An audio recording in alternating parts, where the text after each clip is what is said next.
We'll start with the bad and work our way up to the worst mountaineering disasters in history. Mount Everest, 1996. On May 10, 1996, two separate commercial expeditions were making their final push toward the summit of Mount Everest. The two teams had around 33 climbers moving up the mountain in what should have been a well-organized summit day. Both teams had set a turnaround time of 2 p.m. However, the summit push ran badly behind schedule, and several climbers were still ascending well past that time. Then, out of nowhere, when the climbers should have been off the mountain, a massive storm rolled in and brought winds of up to 120 kilometers per hour, which dropped visibility to nearly zero. Climbers were scattered across the upper mountain in complete whiteout conditions. By the time the storm cleared, 8 people were dead across both expeditions, making it one of the deadliest single days in Everest history up to that point. K2, 2008. K2 is the second tallest mountain in the world, sitting at 8,611 meters above sea level. And unlike Everest, which gets climbed by hundreds of people each season, K2 is genuinely brutal. The summit attempt success rate is only around 25%, and for every 4 people who reach the top, 1 dies trying. That summer, around 25 climbers from multiple international expeditions were attempting the summit at the same time.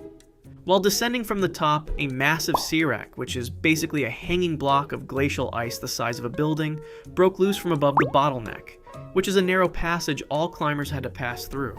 It triggered an enormous avalanche that swept the fixed ropes right off the mountain. Without those ropes, climbers had no safe way to navigate the ice field below.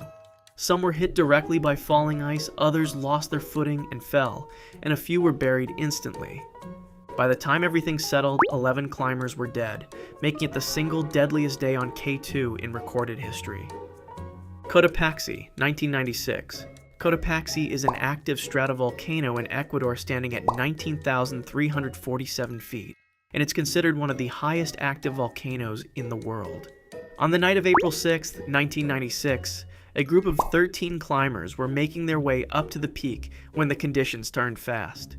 High on the slopes, a violent storm rolled in with almost no warning, which brought extreme snow, extreme cold, and extreme winds. It was pretty extreme, and when you can't see more than a few feet in front of you on a mountain that steep, the margin for error basically disappears. Unfortunately, the group became disoriented and got separated in the chaos. Several climbers fell into crevasses in the glacier that covers Cotopaxi's summit, and others suffered severe hypothermia. Rescuers launched an operation the following morning and found the climbers dead on the mountain. Mount Huascaran, 1970. Mount Huascaran is the highest mountain in Peru, sitting at 22,205 feet above sea level. On May 31, 1970, a 7.9 magnitude earthquake struck off the coast of central Peru. The earthquake dislodged a massive chunk of glacial ice and rock from the mountain's north peak, roughly 100 million cubic feet of debris. That block of ice and rock began sliding downhill at speeds estimated between 100 and 200 miles per hour and triggered a massive avalanche. The town of Yungay, home to around 30,000 people, sat directly in the path. Within minutes, the entire town was buried under tens of feet of mud, ice, and debris. Only about 400 people survived. A group of 15 climbers who had been on the mountain at the time of the quake were also killed. The scale of this disaster is hard to even process, and is considered one of the deadliest mountain-related events in recorded history. Nanga Parbat, 1937. Nanga Parbat in Pakistan is the 9th highest mountain in the world at 26,660 feet, and is nicknamed the Killer Mountain. In the summer of 1937, a German expedition led by Karl Wien set up a high-altitude camp at around 20,000 feet. The team was experienced, well-equipped, and the expedition had been going smoothly.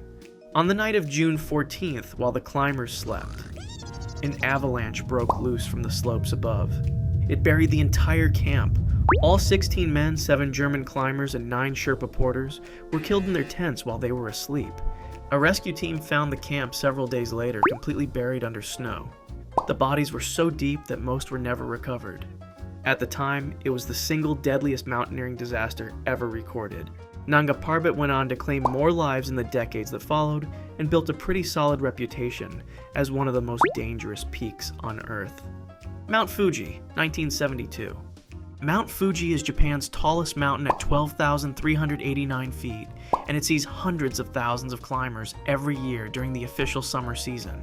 But in the winter, the mountain transforms completely. In January 1972, a group of 24 students decided to climb Fuji during the off-season. Winter conditions on Fuji are no joke. Winds can exceed 125 miles per hour, temperatures plummet to extreme lows, and the trails that are well marked and easy to navigate in summer become icy, exposed, and genuinely lethal. As they were climbing, the group got caught in a severe winter storm on the mountain. All 24 students died from a combination of hypothermia and falls on the icy slopes. The tragedy sparked serious conversations in Japan about mountaineering regulations and the danger of attempting peaks outside designated safe windows. Mount Everest avalanche, 2015.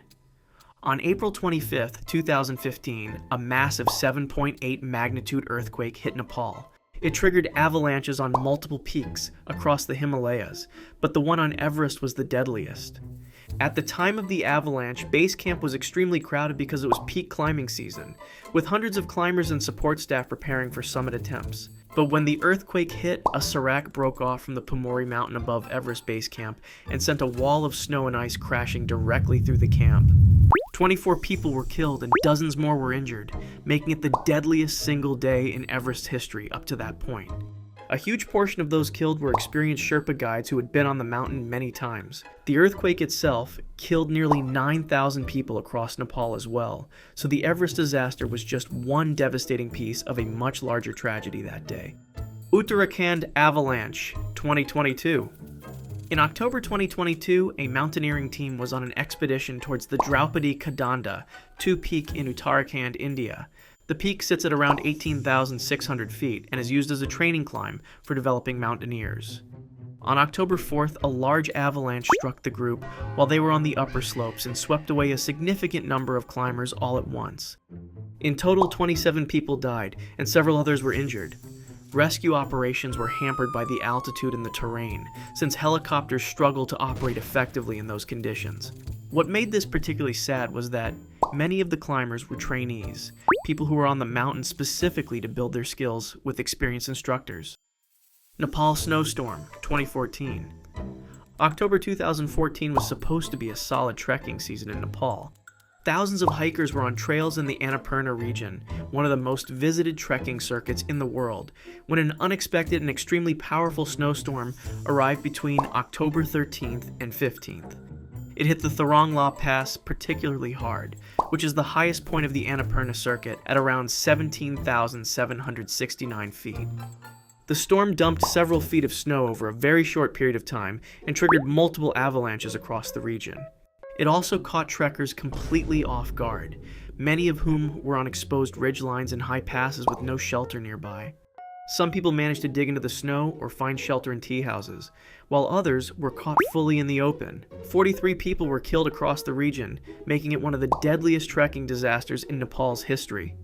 Lenin Peak, 1990. Lenin Peak sits on the border of Tajikistan and Kyrgyzstan at around 23,406 feet, and was considered one of the more approachable peaks in the region. On July 13th, 1990 though, that all changed. A large group of climbers from various international teams had established Camp 2 on the mountain slopes at roughly 19,700 feet. They were getting ready to make a push towards Camp 3 when a massive magnitude 7.4 earthquake struck without any warning. The earthquake triggered an avalanche directly above the camp and wiped out the entire camp instantly. 43 climbers died, and just when you thought it couldn't get any worse, a second avalanche followed shortly after, which meant the initial rescue attempts were too dangerous and had to be abandoned. This incident is considered to be the single worst mountaineering accident in human history. If you like this video, subscribe for similar ones. Thanks for watching!